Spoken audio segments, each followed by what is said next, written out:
Quand tu vois quand le 24 décembre, tu ouvres tes cadeaux, tu vois bien que tu as des cadeaux, mais tu n'as pas vu le Père Noël. Et là, le mec, il dit oui, on peut garder des séquelles, et on peut se rappeler de ces morts violentes et garder des séquelles. Donc en fait, la matière, elle peut se souvenir de... Tout à fait.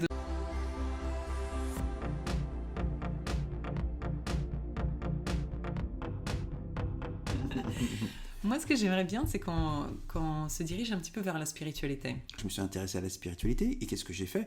J'ai été chercher un coach en spiritualité. Parce que tout jeune, quand j'ai commencé à me dire, voilà, il faut que... Bon, Denis, si Dieu existe, il va falloir que tu le rencontres. Parce que c'est pas le Père Noël. Souvent, on croit en Dieu comme on croit au Père Noël. Le truc, tu l'as jamais vu, tu l'as jamais senti, mais on te demande d'y croire. Et il est censé, en plus, comme Dieu, le Père Noël, comme Dieu, il est censé t'apporter des cadeaux. Et tu pries pour avoir des... Sauf que moi, la croyance me suffisait pas et je voulais expérimenter. Si ça existe, démarche scientifique, une démarche spirituelle, pour moi, rejoint une démarche scientifique. Si Dieu existe, je dois pouvoir le ressentir. C'est pas une croyance. Voilà.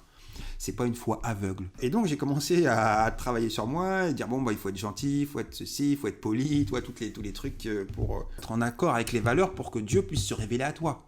C'est à quel âge que tu as eu ce ressenti que tu as envie vraiment d'expérimenter la spiritualité ? En fait, je la vivais avant. Je suis né dans une famille catholique, tout le monde, voilà, j'allais à l'église tous les dimanches, je priais, je faisais ma prière tous les soirs, Notre Père, le Sainte Vierge, machin, et quand je demandais un truc, ça se faisait. Donc j'étais connecté à Dieu, et à chaque fois que je demandais un petit truc à Dieu, bouf, ça se faisait. Donc pas de soucis, pas de remise en cause. Le Père Noël, il était là tous les jours. Ouais, mais je l'appelais pas, alors attention, c'est pas un Père Noël, on l'appelle que vraiment, voilà. Donc déjà, tu étais dans une démarche, je cherche à faire ça par moi-même. Si j'arrive pas à m'en sortir tout seul, j'étais trop petit pour conscientiser toutes mes démarches. Et surtout, c'est à 15-16 ans, c'est quand tu commences à devoir te justifier. Tu sais, à l'école, Dieu n'existe pas, il y a les croyants, les non-croyants, Et là, on te demande de justifier. Pourquoi tu crois ? Mais non, ça n'existe pas, parce que non, la vie, ça serait pas comme ci, la vie, ça serait pas comme ça. Et là, toi, tu dois... Et c'est là, à un moment, tu dis, bon, ok, je crois, et là, maintenant, il va falloir que je le justifie en conscience, en parole, en truc. Et comment je peux le justifier ? Ok, donc, il a bien répondu. Et ben là, je me suis retrouvé en me disant, bon, même si j'ai vécu des choses, que lui, il a répondu, c'est pas parce qu'il l'a répondu à mes souhaits ou à mes prières que je l'ai ressenti. Quand tu vois quand le 24 décembre, tu ouvres tes cadeaux, tu vois bien que tu as des cadeaux, mais tu n'as pas vu le Père Noël. Et surtout, des fois, tu n'arrives même pas à apprécier tes cadeaux. Oui, tu n'as toujours pas vu le Père Noël. Oui. Et comment tu as fait, du coup, pour passer de cette étape à l'étape ? Et ben là, je me suis dit, bon, à un moment, si oui, là, on me remet en cause, justement, en disant, mais c'est des conneries, de toute façon, Dieu, il n'existe pas, sinon tu l'aurais vu, machin, on le verrait. Et puis, c'est vrai qu'à l'époque de la Bible, il se révélait à son peuple tous les 4 matins, et là, il est en panne. Rien. Et voilà, et là, maintenant, il est en panne. Depuis qu'ils ont foutu le Christ sur la croix, il veut plus se montrer. Donc, je me dis, bon, allez, il existe, je dois pouvoir le ressentir. Et là, je suis parti dans une démarche d'appréhender avec mon être. Et c'est là, c'est marrant, hein, quand j'y pense, là, tout d'un coup, c'est la notion d'antenne, tu vois. Le corps est une antenne et je dois capter la présence de Dieu à travers mon corps, puisque c'est ça qui va rendre tangible et réel la chose. Donc tu cherchais des ressentis à l'intérieur de toi. J'ai cherché les ressentis. Donc j'ai cherché à travailler sur moi, à m'améliorer, parce que pour moi, la Bible, c'était un livre de recettes. Si vous t'appliquez ça, ben Dieu se révélera à toi. Si tu suis bien les principes, à la fin, Dieu se révélera à toi. Oui. Donc j'ai essayé de travailler sur moi, et c'est quand même... La recette ne marchait pas, hein. Non, c'est puis même, je devais avoir 16 ans. T'es pas dans une démarche mystique à 16 ans. On dit, ouais, toi, donc t'es plein de tentations, t'es plein de trucs, c'est pas évident.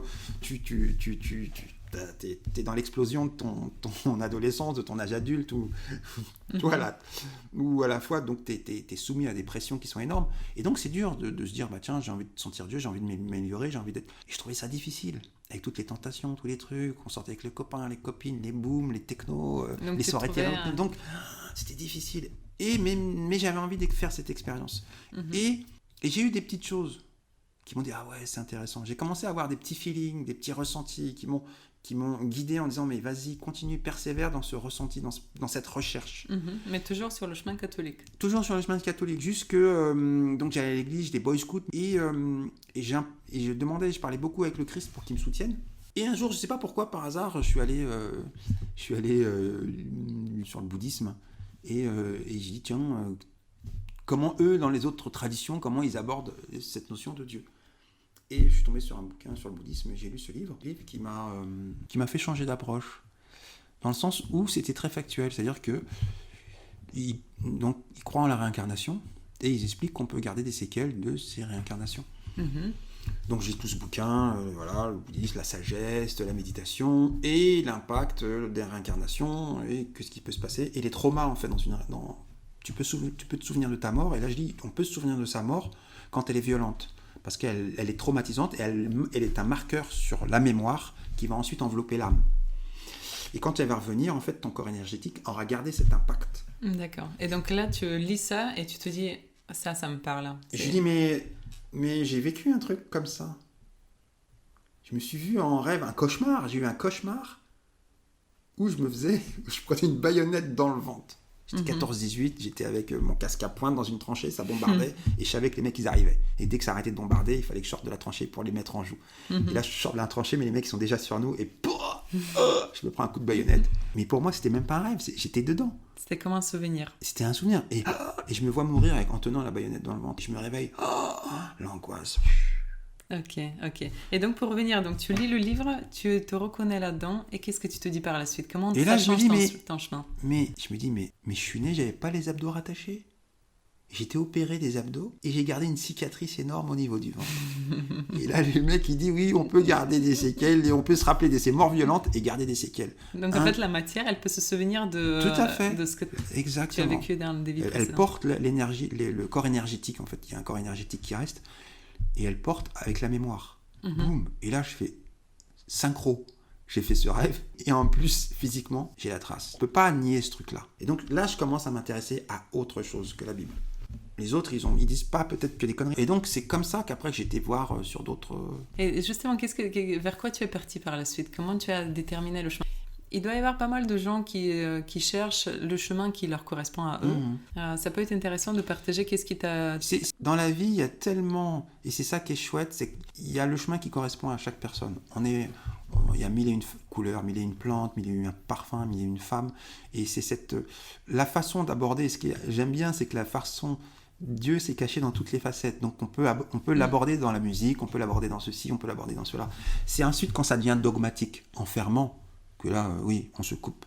Mais choisis en fonction de ton ressenti. Et moi, quand j'ai commencé donc à prier le Christ en disant, va falloir que je fasse un travail sur moi, je suis tombé sur ce livre. Et ensuite, ça m'a interpellé. Et là, j'ai commencé à me dire, il y a peut-être autre chose. Et il y a peut-être autre chose, et dans cette autre chose, je lisais beaucoup de bouquins, et en plus, voilà, c'est intéressant, je lisais beaucoup de bouquins de romans de guerre, et toujours du côté allemand. Toujours, il fallait que ça soit raconté du côté allemand. Et, pourquoi ça? Parce que je pense que c'était mon histoire, mon ancienne vie où j'étais allemand. Et si on part de ce que j'ai ressenti, de ce que j'ai vécu, et voilà, naturellement, mon meilleur copain était bilingue allemand, sa mère était allemande, et c'était mon meilleur copain. Et tout d'un coup, cette notion de hasard, c'est-à-dire que quand je m'étais mis en mouvement, intérieurement, je m'étais mis en mouvement pour trouver mes réponses sur Dieu et développer cette relation avec lui, pouvoir le ressentir. Et on a été interrompu, donc quand tu prends la décision de faire l'expérience ou de ressentir les choses, il y a un truc, ça te porte. S'il y avait cette envie, plein de choses, cette envie, elle est là. Et une fois, j'étais dans un magasin, il y avait plein de bouquins, et je cherche les livres à 10 francs, c'est ça, tous les livres étaient à 10 francs, je cherche dans ce truc un bouquin que je pourrais... et je tombe sur un bouquin qui s'appelle, j'arrive même pas à lire le titre, La Bhagavad Gita. Je dis, c'est quoi ce truc? C'est un gros bouquin, je vois même pas. C'est quoi ce truc? Ça m'intéresse. Et j'ouvre ce bouquin, j'étais à Carrefour. Et j'ouvre ce bouquin, je sais pas ce qu'il faisait là-dedans. J'ouvre ce bouquin, et là, je prends une claque. Je commence à lire, mais je suis en résonance, tout ton être est en résonance. On parle d'un truc là, mais ça fait écho en moi. Direct, j'achète ce bouquin, je l'amène chez moi, et ça devient mon livre de chevet. La Bhagavad Gita, je devais avoir 17 ans. Et c'est devenu mon livre de chevet. Super. Moi, la question que je me posais aussi, c'est est-ce que tu as fait appel à quelqu'un pour te guider sur le chemin? Parce que le chemin spirituel, il est pas facile. Hein. Justement, il est pas facile. Et donc, j'avais le Christ. C'est-à-dire, même quand je lisais la Bhagavad Gita, où on parlait de Krishna, tout ça, Arjuna et toute la bande, moi, j'étais pas de tradition indienne. Mais c'était l'aspiration, leur force à vouloir changer, leur force à comprendre le principe, comment il s'était expliqué le principe de divin, comment on se libérait du désir. Moi aussi, je voulais me libérer, j'avais bien senti qu'il fallait que je me libère des attachements, que je sois moins dans le matériel, tout ça, une approche plus spirituelle de ma vie. Et là, c'était clair, limpide, c'était direct. Et là, j'ai mieux compris. Par exemple, le Christ, lui, il est obligé d'utiliser plein de petites histoires pour illustrer son propos, pour que les pauvres gens à l'époque, ils comprenaient que dalle. Donc, il leur fait plein de petites histoires. Tandis que là, la Bhagavad Gita, bing, l'enseignement, c'est direct. C'est direct, il n'y a pas de petite histoire. C'est à droite, à gauche, la pensée, ça fonctionne comme ci, comme ça, et ça. Ensuite, si tu veux te libérer, il faut maîtriser les 5 sens. Il te libère toi du désir. Pour se libérer du désir, il faut faire ça, ça, parce qu'il y a les 3 gunas, et nanana, et nanana. Voilà, c'est la recette, elle est encore plus... il est obligé de... Voilà, le Christ, on voit bien, il fait plein d'histoires parce qu'en face de lui, il ne peut pas parler comme ça. Et donc, du coup, tu as fait un mélange entre les deux. C'est ça que tu as fait. Du coup, j'ai utilisé la technique de la Bhagavad Gita pour travailler sur moi. Et pour me libérer du désir, pour me libérer des attachements, pour me focaliser et penser constamment à Dieu, au Christ. Et c'était pas évident. C'est difficile. Tiens, j'ai une question. Est-ce qu'il est vraiment possible de se libérer des désirs ? Est-ce que tu le crois au plus profond de toi, si tu y penses aujourd'hui, est-ce qu'il est vraiment possible de se libérer de nos désirs en tant qu'être humain ? Parce qu'on continue à être, c'est ça qui est un peu difficile avec la spiritualité, c'est que on n'est pas juste des êtres spirituels, on est des êtres spirituels qui sont dans la matière, qui vivent dans la matière et à travers la matière. Et la matière, elle n'est pas spirituelle ? Et la matière, elle nous pousse à avoir des attractions, des désirs, des choses que... C'est pas exactement, elle te pousse. La matière, elle te pousse. Elle est intrinsèque, tu as des programmes qui sont là pour te reproduire, pour manger, boire, te protéger, l'huile, la peau, la machin. Exactement. Et ensuite, c'est qu'est-ce que tu vas laisser parler en fonction de ton inspiration, de ton feeling. Tu vois ? C'est-à-dire, pourquoi moi, à un moment, j'étais poussé vers la spiritualité ? Pourquoi ? Et j'étais un ovni parmi mes potes. Tu vois, je leur parlais même pas, ou très peu de ça. Parce que j'étais dans autre chose. Les motos, les scooters, les voitures, le permis, le job, le machin, réussir sa vie matériellement. Et moi, j'avais cette aspiration qui était différente. Et donc, tu vas arriver à atteindre ce que tu veux en fonction de l'objectif que tu as. C'est-à-dire que mon objectif n'est pas l'objectif de tout le monde.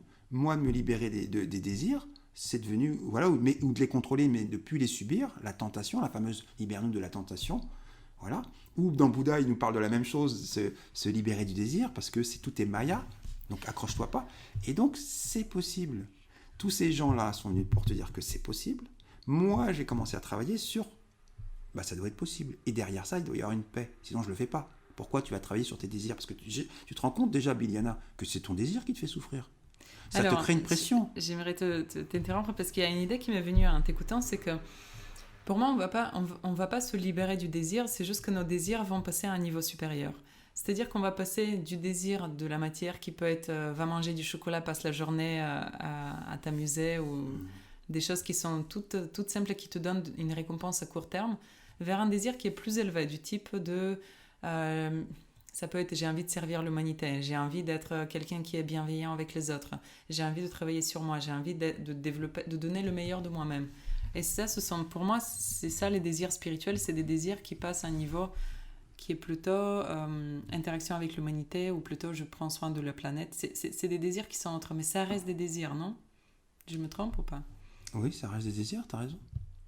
Donc en fait, on cherche à... Parce que pour moi, cette notion de se libérer du désir, en tout cas au plus profond de moi, je veux pas me libérer des désirs. Je veux avoir cet élan qui me pousse vers quelque chose qui me donne de l'énergie, qui me stimule. Parce que tu as défini. Je veux quelque chose qui pousse et qui me stimule. Par contre, je veux que cette chose me stimule en profondeur, qu'elle stimule vraiment mes tripes et pas juste ma bouche. Tes tripes. Parce que souvent, ce qui rentre dans la bouche finit dans les tripes. Fais attention. Des désirs d'un autre niveau, des désirs qui te font vibrer tout ton être. Oui, sauf que Biliana, tu as choisi qui, quoi comme exemple ? Je comprends pas ta question. Voilà.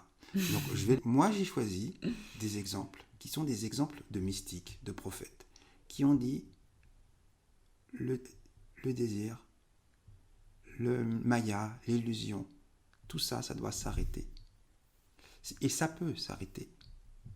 Le Christ est venu, libérons-nous de la tentation. Quand le Christ dit vivez dans ce monde sans être de ce monde, il dit la même chose que tout est maya, ce que disait Bouddha. Et donc, il te demande d'arrêter ton désir. Il te demande d'arrêter ce désir. Donc, moi, ce qu'ils ont atteint, pour moi, c'est des exemples. J'ai envie de marcher sur leurs pas. Donc, je me dis, je vais contrôler, je dois pouvoir me libérer de toute forme de désir, et aussi noble soit-il. Et tu désires pas, en même temps, en désirant te libérer des désirs terrestres, tu désires pas, au contraire, de te connecter à quelque chose de spirituel? C'est pas un désir, ça, de se connecter à la spiritualité? Tout à fait, parce que le désir, il a sa puissance, il porte une forme on le voit aujourd'hui dans la loi d'attraction, on te dit, ton désir est ton ordre. C'est-à-dire qu'il y a quelque chose qui se met en mouvement quand tu désires. Exactement. Donc quand tu purifies ton désir, tu purifies tes intentions, tu purifies ton être. Mais il y a un moment, même là où on va, et si tu veux atteindre Dieu, l'absolu, ce qu'il y a au début, tout ce qu'il y avait au début, la source primordiale, là où on va, même le sage doit abandonner sa sagesse. Le désir doit s'arrêter pour un état d'être où le désir n'a même pas sa place. Et cette condition où le désir disparaît, et c'est là où tu es en expansion totale, parce que le désir, il te contraint. Le désir, il contraint la matière. C'est-à-dire que le désir, il est une intention. Et quand tu es en 360, tu ne peux pas te poser sur un désir. Est-ce que tu veux dire qu'on est tous programmés à chercher la spiritualité à un moment donné de notre vie? Mais quand tous ces blocages sont finis, tu sors ton histoire personnelle et tu rentres dans ta dimension intemporelle.